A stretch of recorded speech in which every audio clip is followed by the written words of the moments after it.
Pemirsa, sektor pendidikan akan menjadi prioritas tertinggi dalam pemerintahan Prabowo Subianto.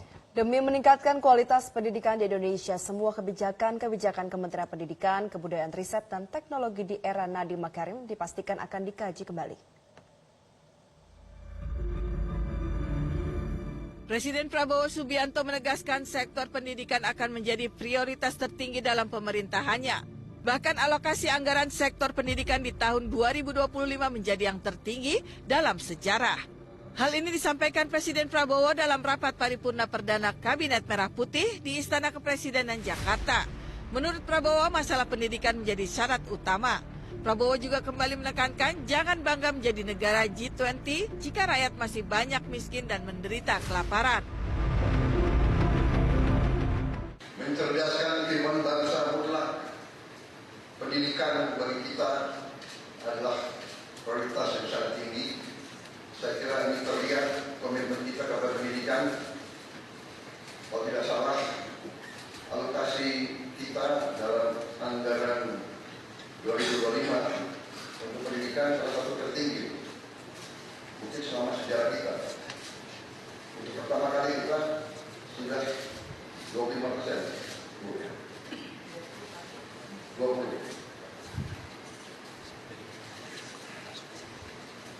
Tentunya yang saya katakan pendidikan sangat mutlak.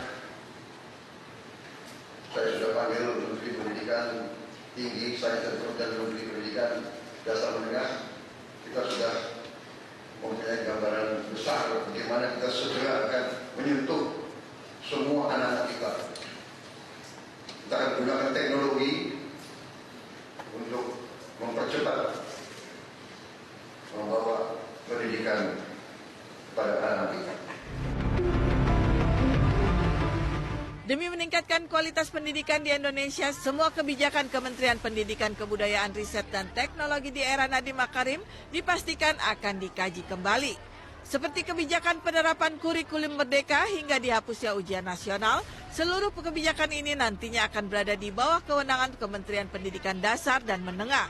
Melihat hal tersebut, Ketua Umum Pengurus Persatuan Guru Republik Indonesia, Unifah Rosidi, mengatakan pengkajian memang perlu dilakukan, namun ia menyoroti kesiapan guru dan menjadi masalah yang lebih mendesak.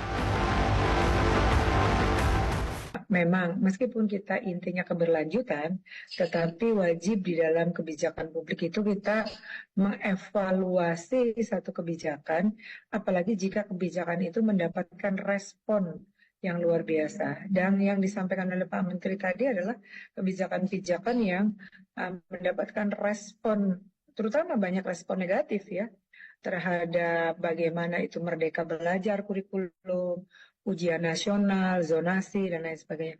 Saya kira bahwa itu menjadi prioritas. Kami ingin mendukungnya. Satu.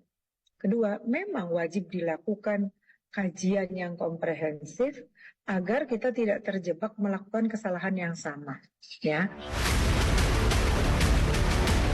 Koordinator Nasional Jaringan Pemantau Pendidikan Indonesia Ubaid Matraji memberikan 5 catatan khusus pada era pemerintahan Prabowo Gibran. Pertama, pemerintah harus menghentikan komersialisasi pendidikan dan memastikan semua warga negara bisa mengakses wajib belajar. Kedua, pemerintah harus meningkatkan mutu pendidikan dasar. Ketiga, mendorong pemerintah untuk meningkatkan kesejahteraan guru. Keempat, mendorong pemerintah untuk memperkuat lembaga pendidikan tenaga kependidikan dan memperketat seleksi calon mahasiswa di Fakultas Keguruan. Kelima, pentingnya pencegahan kekerasan di sekolah. Harus menjadi perhatian menteri yang baru, pemerintah yang baru, bagaimana tantangan-tantangan ini bisa diatasi, jangan sampai ada lagi di sekolah-sekolah kita, di perguruan-perguruan tinggi kita, sehingga kebijakan kita jauh lebih baik, lebih berkualitas, dan membawa dampak bagi perbaikan kualitas pendidikan yang ada di Indonesia. Tim Liputan Metro TV. Jelajahi cara baru mendapatkan informasi. Download Metro TV Extend sekarang.